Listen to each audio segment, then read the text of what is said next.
right, welcome back. It is episode 6 of the Creative Contractor Show, and I just got back from Vegas on Saturday after a very bumpy flight. My partner and I actually went to the IBS, and it's probably not the IBS you're thinking of. It is the International Building Show, and there were vendors from all over the country there at the Las Vegas Convention Center, and it was massive. If you've ever been to any type of trade show there, you know how big it is. And I met with my partner. His name's Ron. We are launching a window importing company, and we're looking to import windows from Europe. And people think that's a little crazy, but if you know me, then you know that I've been blessed. I've traveled all over the world, primarily, I guess, Mexico and several places in Europe. I've been to Italy, Spain, France, Hungary, Romania, England, Greece, and several places within there. And I've done that pretty much over the last 20 years. And all over Mexico, all over the islands, just off of Miami. I've been all over the country. And one of the things that I absolutely love to do is I study architecture. I love history. I love food. I love the cuisine. But there's just something about the windows that I'm obsessed about and have been. And the company that we're going to be importing with had a booth there. And so we were there. We had several clients there. And we were there pretty much to showcase the windows and doors because they're not really here. But the quality is completely different. And so that's the main reason we went there. Tried to fly home Saturday. It was a freaking nightmare. There was like 80-mile-an-hour winds. And I flew JSX, and they delayed me 4 times. But eventually got out of there. I missed my son's first baseball game, but I made it back for the second one. So all is well. But the episode today, episode number 6, okay, we're going to talk about basically project management. And the title is From Prospect to Payment. Now, if you've been following me, you know that I love real estate. I'm in construction. We do several trades. I'm an entrepreneur. This episode's really going to be for the contractor. Okay, this is primarily about project management. Some of the stuff's going to be kind of review for a lot of people, but for a lot of the people that are new to the contracting space, or being, you know, a business owner in the contracting space, or people that are struggling with their project management, what I want to do in this episode is basically give you 10 steps to follow. And if you can standardize this and simplify it and just kind of tweak it for your company, I think that you're going to notice that a lot of your projects run a lot smoother from start to finish, and then up until the point in time where you actually get your money collected at the end of the job. Because obviously that's what we're here for, is to make money and to get that referral at the end of the job so that we have more jobs coming up. So the first thing we're going to talk about is lead management, right? I'm not going to get into all the marketing and the branding and the advertising and all that stuff, because I think that each one of those can be in its own episode. What we're going to talk about now is once we've done all of that, right, regardless of the source of where the lead came from, okay, we're going to start from the point of us having a lead, okay? So obviously leads can come from anywhere, social media, website, referrals, repeat clients, right? Regardless of where that comes from, you need to get yourself in a situation where on every project you're collecting the same information. For our company, it's first name, last name, address, email address, age of the structure, and if they're calling about a roof, it'll be the age of the roof and the type of roof, okay? So every single time somebody calls, we're collecting the same information. Now, you don't need somebody who knows roofing or windows or doors or trim. You don't need somebody to collect that data that has a background in the trades. You need somebody who's really good on the phone, who understands that we're going to collect the same information all the time. We're going to enter it into a system, okay? That's basically what our goal is to standardize this, because we want to be able to grab really good people from any industry and bring them into our company, okay? If I'm being honest, you probably don't want a roofer on the phone, okay? You don't want a roofer answering the phone, handling that lead, collecting that information. You're probably not going to be able to read it when he, writes it down. He's probably going to spell stuff wrong. and he's probably not going to get you all the information you need. You need somebody who's really good at dealing with people to take this information and then write it down and then input it into a system, okay? So the next part, right? So step number 1 is the lead management. We just want to make sure that we get that lead, enter it in the system, okay? And then just make sure we have the same information every single time. Secondly, we've got our sales process, right? So once we have the lead, our company operates off AccuLinks. Now there's other companies like Job Nimbus and there's other CRMs out there, okay? But our company operates on AccuLinks, and I've spent the last 7 years building the back end of our templates and our custom materials that we have and our work orders and our purchase orders and our notes. I've spent a long time building that back end so that when my staff, who may or may not know about roofing, enters information into the system, they just have to do the same thing over and over. I'm trying to simplify it as much as possible as far as data entry goes, and then allow the system to do the work after that, okay? That's probably another episode also is which CRM are you using, which accounting software are you using, how are you managing your projects, how are you communicating with them, etc. So once we have that lead in our system, okay, we're gonna schedule a meeting. You wanna make sure that you're communicating with them as far as what's their schedule, do they have any time constraints? Is there any babies that are sleeping in the house while we're, throwing our ladder up on the roof and walking around and removing tile and, maybe banging on something? We don't want to be messing with any type of issues that the homeowners are going to have that are going to prevent us from making that sale down the line. So we want to communicate with them at the very beginning of any type of time constraints they have, any property access issues we have, because at the end of the day, in anything that you do, communication is pretty much the root of every issue. It could be a miscommunication. It could be a message was sent the wrong way. It could have been a message was received the wrong way, okay? Communication literally is the root of almost every problem in business and life, with your spouse, with your children, with teachers, whoever it is. Communication is huge. You want to make sure you're communicating with that lead, with that person, okay, on any issues that they're going to run into. So once we do the inspection, right? Once we're on site, once we've done everything, then you want to make sure that you're going to provide your estimate or estimates quickly.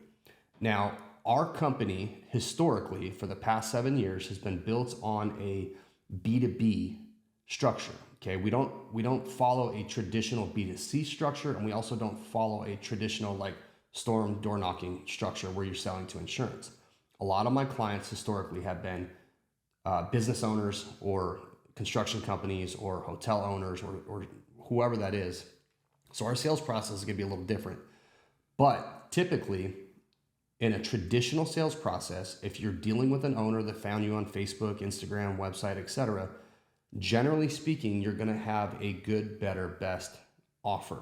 Okay, so you're basically producing 3 estimates or an estimate with 2 other options in there. So you want to make sure that you're providing those estimates within a reasonable time. Now, with our B2B clients, certain ones required that we had to have our estimates in within 24 hours. So we've streamlined this process where we could inspect 5 to 10 roofs in a day, get everything in the system, and by the next day have all the estimates and photos out to our client. Now, the flip side is there's no education process for us because our clients are savvy, investors or business owners. So they know basically what they're looking at. Whereas with a homeowner, you're going to have to spend time going through products, going through warranty, going through options, going through the fact that we might run into, hidden damages and things that we can't project. Okay, there's a whole sales process, but again, a lot of that stuff boils down to communicating properly with your client. Now, some people believe in selling hard in the home. Okay, you got to get that signature right now. You don't want to, be dealing with one-leggers. That's not a process that we follow. Matter of fact, it's not even a process that I believe in. Now, I do like the good, better, best. I do like the sales process, but ours is just a much softer, sales process, right? Because the majority of our clients are coming from referrals or repeat business. So they already know, and trust us before we even come in the home. We already know they're going to do work. For us, it's just about more or less educating them as opposed to closing them. They decide to go with someone else. They decide to go with someone else. It's not something that we really dwell on, because the vast majority of our clients we close, and generally speaking, they buy from us time and time again. So at the very end, through that sales process, right, you've got to make sure that everybody understands everything. You got to make sure that you have a contract. You got to make sure that within the state of Arizona, there's certain requirements that the registrar of contractor has that you have to have in your contract. And most importantly, you want to make sure that you understand the scope and the payment terms, okay? Because if you are going to close in the home, then you're going to have them sign off on the contract and you're going to collect the check. Once you have that check, right, you're going to go back to the office. You're going to give the office the contract, or if it's digital, whatever, but you're going to give them that check. That check's going to get deposited. Now, again, we use AccuLinks, and AccuLinks has certain milestones that are standard in their project management software. And then there's other milestones that you could actually manually add in there so that you make sure that you're checking every box as a project goes through. So we've got, step number 1's lead. Step number 2 is the sales process. And then once it goes from lead to prospect, it goes from prospect to approved. So we have a process in our office where we approve the job in AccuLinks, okay? So we have to create the job folder within SharePoint. Now this gets a little granular because some people operate only on AccuLinks, where we have a cloud-based file system. Instead of having, filing cabinets in the office, we also export everything to the cloud-based file system, which is called SharePoint. So we have in there the job folder, all the photographs as JPEG files, all the PDFs, all the Word documents, all the invoices, everything goes in there.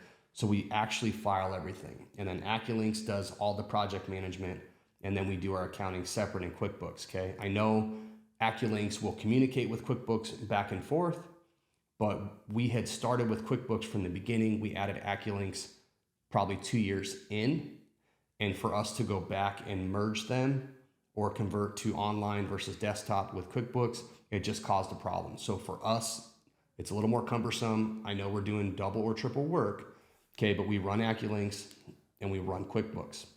Now, if you set it up from the beginning that right way, then those two will communicate back and forth to where you're only entering that data one time. Okay, we're too far beyond that it would complicate things too much for us. So once you've sold the project and you've identified the down payment and you've collected your down payment, right, we're going to create the job.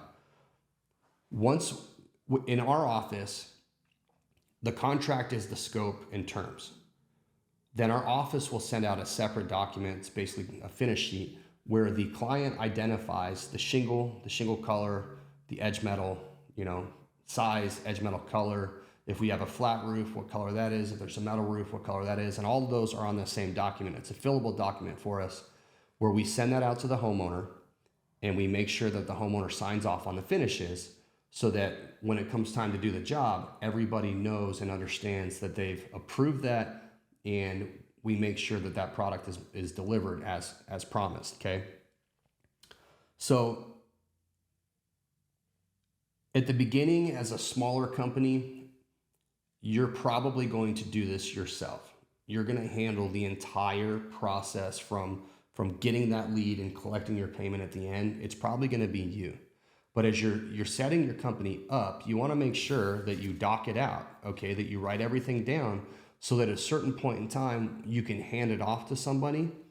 And if somewhere down the line that the ball's dropped, you'll know up here where that ball got dropped and how. You'll understand what actually happened so that you can go back and train or retrain that person once you hand that off.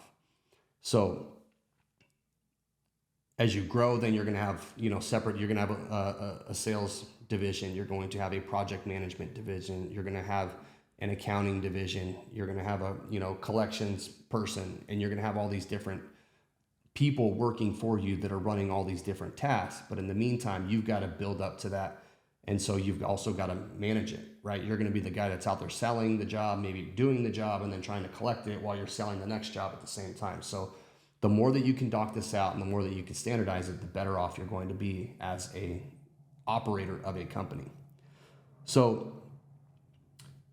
once we have already converted it to a job, sometimes there's testing, like environmental testing, where we have to test for lead or asbestos. You want to make sure that gets done before the project goes over to scheduling. And then also you want to make sure if there's any permits. In the state of Arizona, there's commercial projects require permits. And then also certain cities like El Mirage or Youngtown may require that you pull a permit even though you're just replacing a roof. So you want to make sure you're up on that, because if for some reason you get shut down, it's going to make you look really bad with your client that you weren't actually prepared. So step 4, we're going to get into actually managing the job. Okay. And then within AccuLinks, right, it goes lead, prospect, approved.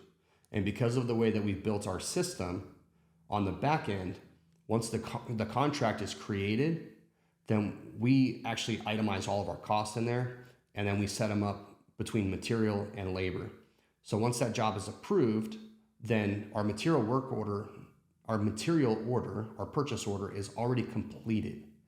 Now, if the salesperson or the office manager is good at what they do and they've gotten that finish sheet signed off, then they went in there and identified in the material PO who the shingle manufacturer is and the color, who the modified manufacturer is and the color, the edge metal and the color, the metal and the color, is the standing seam metal. You just put that in there because the way we built our system is all the waste is already factored in, and all that person has to do is literally just send that material order off. Okay.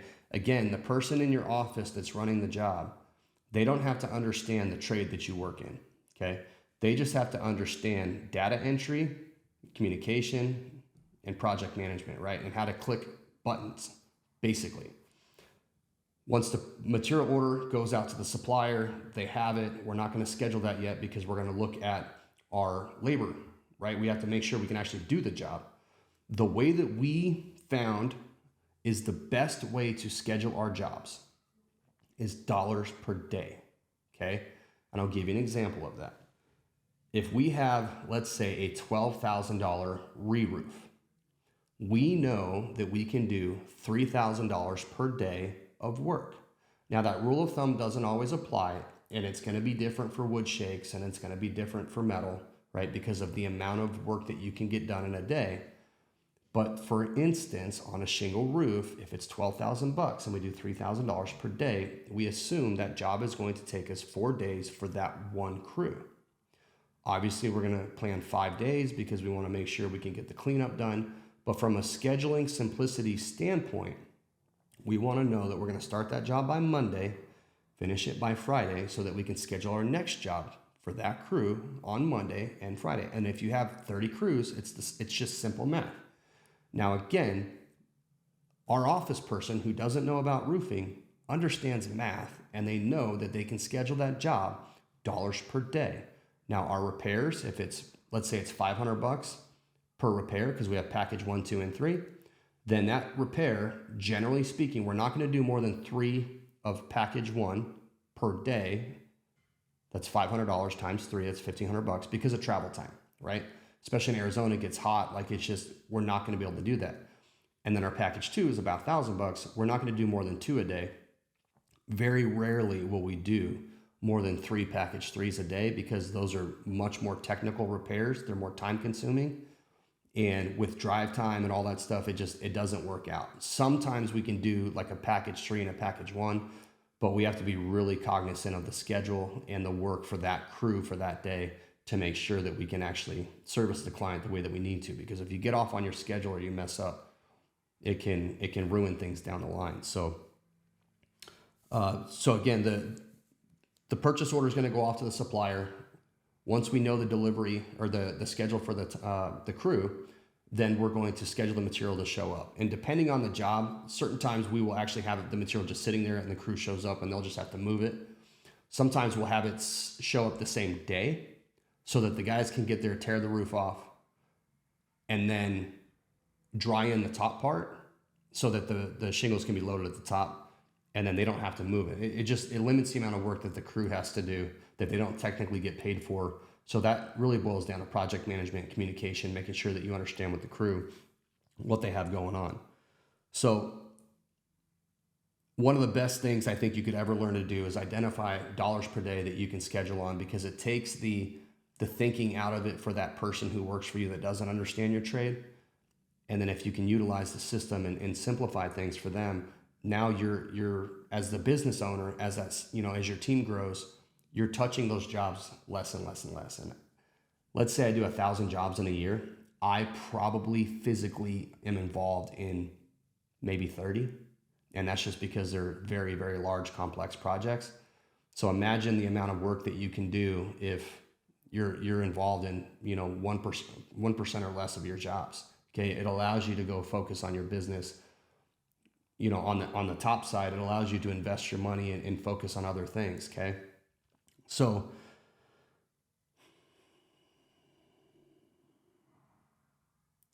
once you have scheduled everything, right, you've got to communicate with your client the whole time. You've got to tell them, hey, we're planning on being out there Monday the 17th.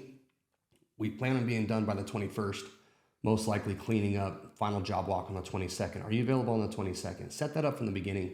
Make sure your accounting team knows that they're going to have to be sending that invoice, and make sure the person final walking that job has the paperwork so that when you're there and you walk the job, you can get them to sign off. Okay. But in the meantime, material is going to show up on Monday.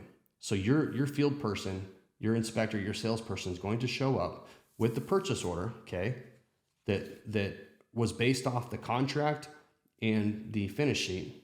They're going to show up with their purchase order, and they're going to inspect the material that's delivered against the purchase order. You want to make sure that all the material you ordered is there. You want to make sure they didn't send anything else that's not supposed to be there. And you want to make sure the finishes that you selected for colors and brands and all that stuff is what it's supposed to be.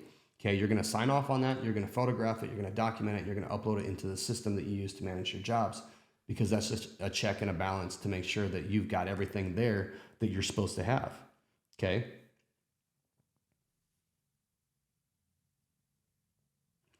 Within the project management, okay, things have changed a lot from, let's say, when my dad was a roofer. Okay, and I've been in this for 20 years.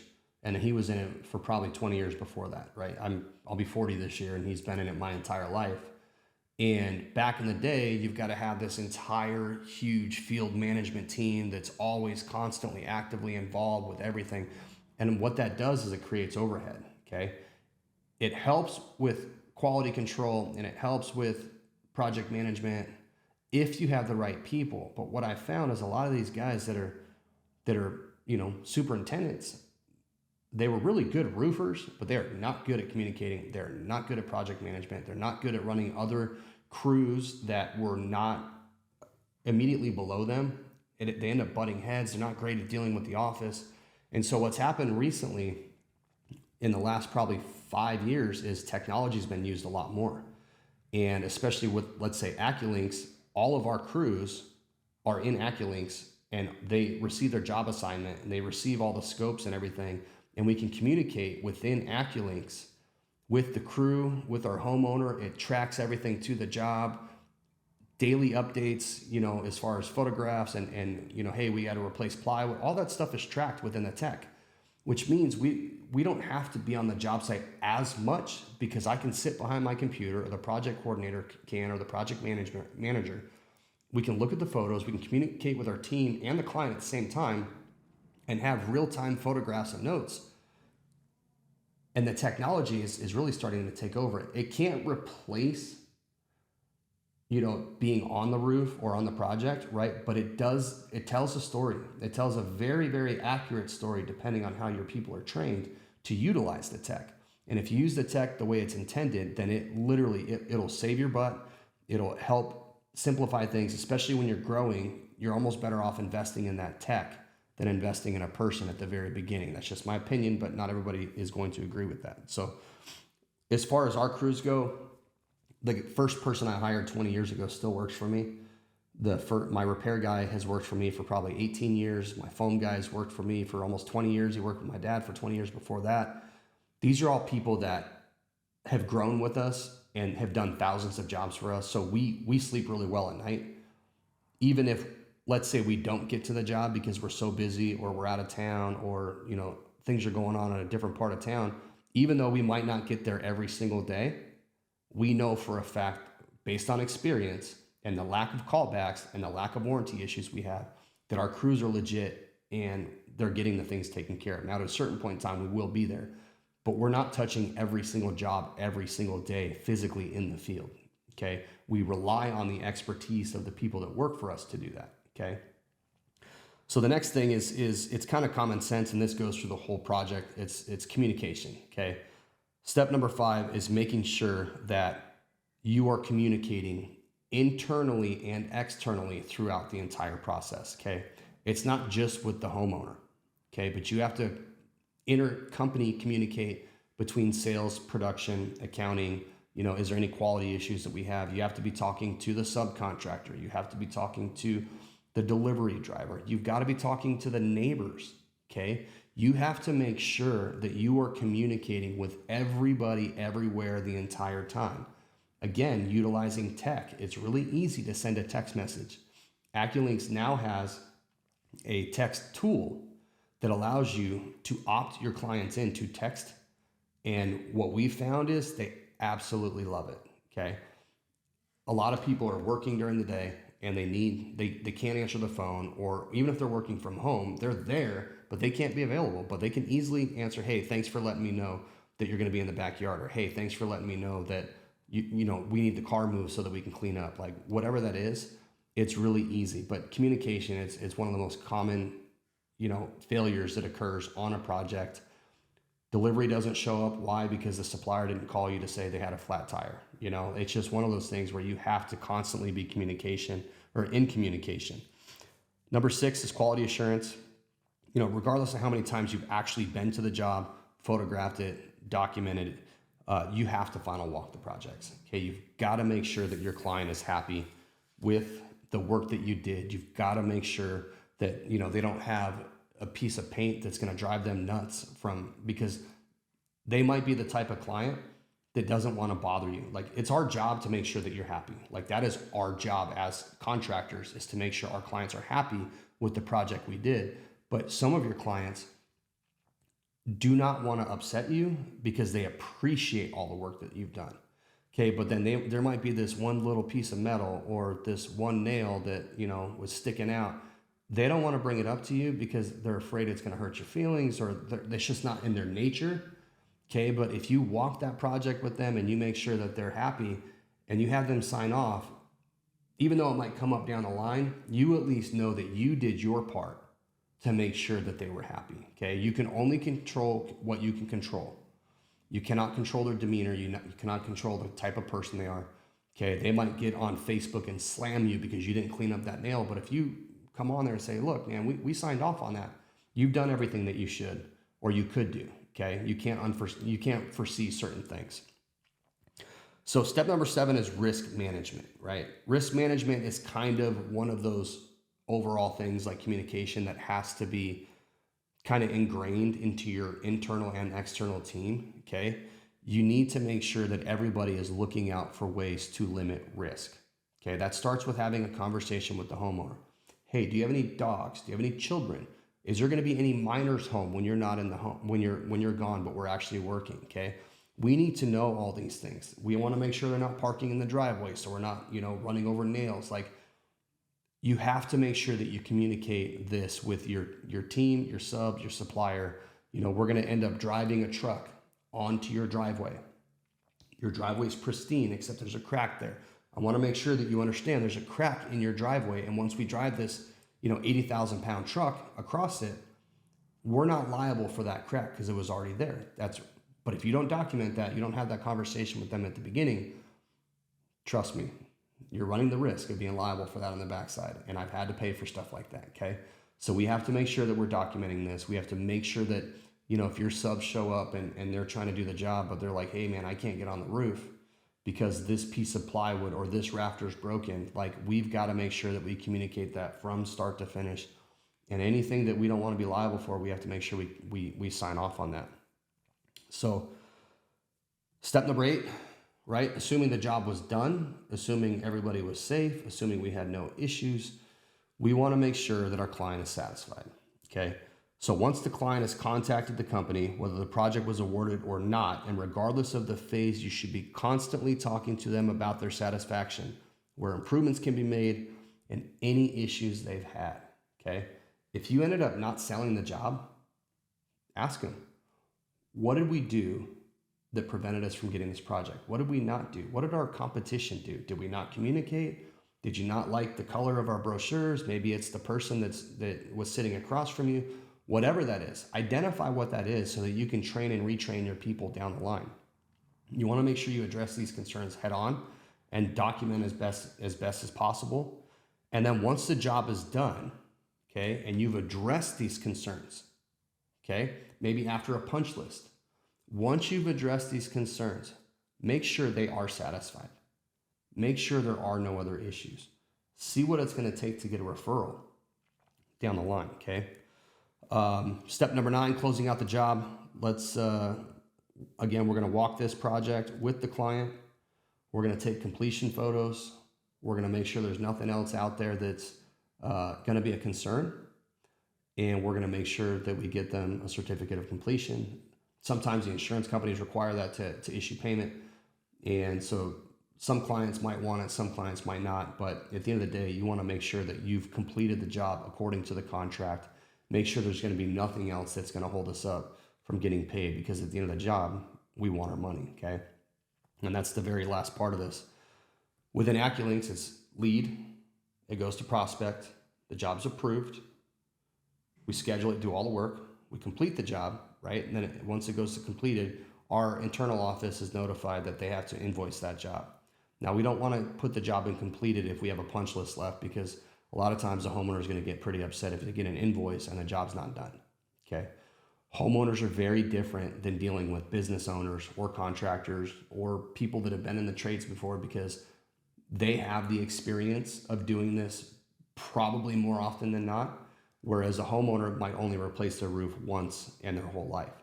And so you want to make sure that every time you go to a different phase, that previous phase was completed, right? We're not going to ask for final payment if we haven't done the roof.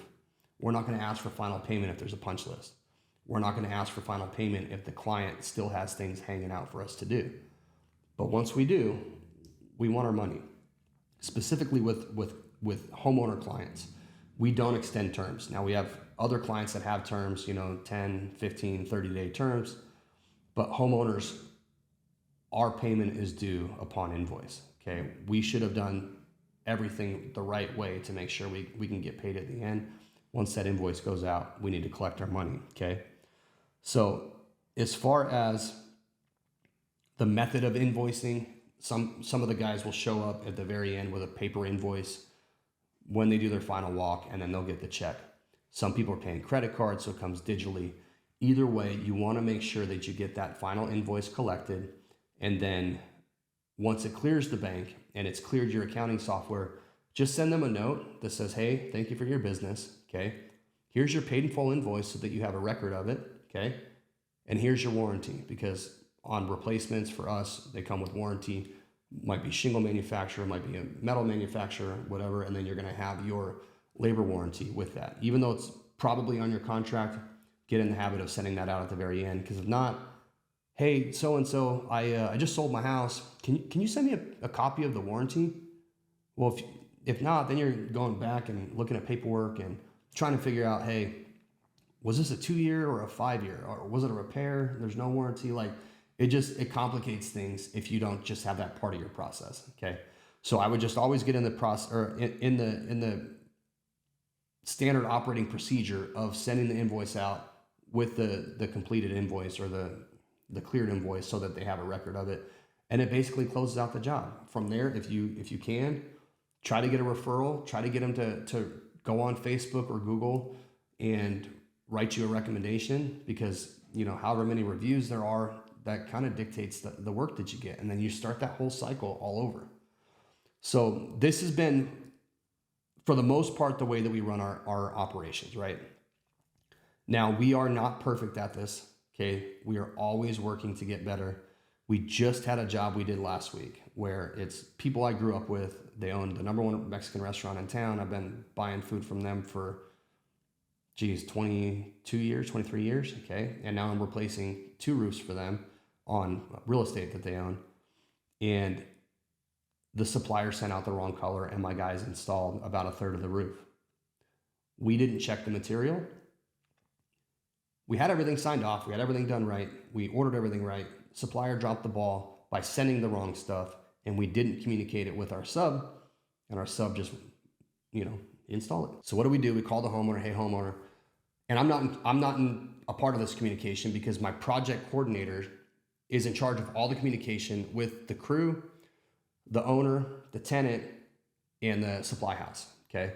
She calls the client that I've known my whole life. She communicates with them and says, hey, look, we dropped the ball. We put the wrong material on. The only reason we figured out is because your brother came out and said, hey, that's the wrong color. So we stopped the job. Supplier's coming out at 6 a.m. tomorrow to switch it out. And then we ended up having to work Saturday and Sunday to finish the job. What's the client say? No problem. Thanks for letting me know. Okay. At the end of the day, we screwed up. We communicated the problem. We effectively fixed the problem, like efficiently and effectively, and we took care of it. So as much as, I've done, like I said, over easily 10,000 projects, I would say we've maybe had an issue on 50 to 100 of them. But I've had to learn the hard way, and my goal in breaking things down as simple as I have in this episode, my goal is to tell you things that are kind of common sense, but also help you avoid running through some of the problems that I've spent thousands of dollars learning, and also some of the things that I've earned millions of dollars from just in positive experiences, things that work and they don't work. Because I know there's a lot of people, based on the feedback that I get, there's a lot of really new people out there that just don't understand it, or they don't understand the math or the structure, or they're really good at roofing and they just don't understand accounting, right? So that is my goal with this episode. The title is From Prospect to Payment. I hope you learned a lot from it, and I hope that if there's anything else that you need from this standpoint, just send me a message. I'm happy to help. I've got a lot of guys here local that I've helped out that just drop me messages. Hey, what about this? What about this? And I'm happy. That's my whole goal for this show. So thanks again for listening. I hope you come back again. And I know I've gotten better with the ums. Okay. I don't like the editing. Tyler's done a great job of that. I know it takes him a lot of time, but at the end of the day, that's who I am. It's how I talk. So I hope you enjoyed it. Thank you.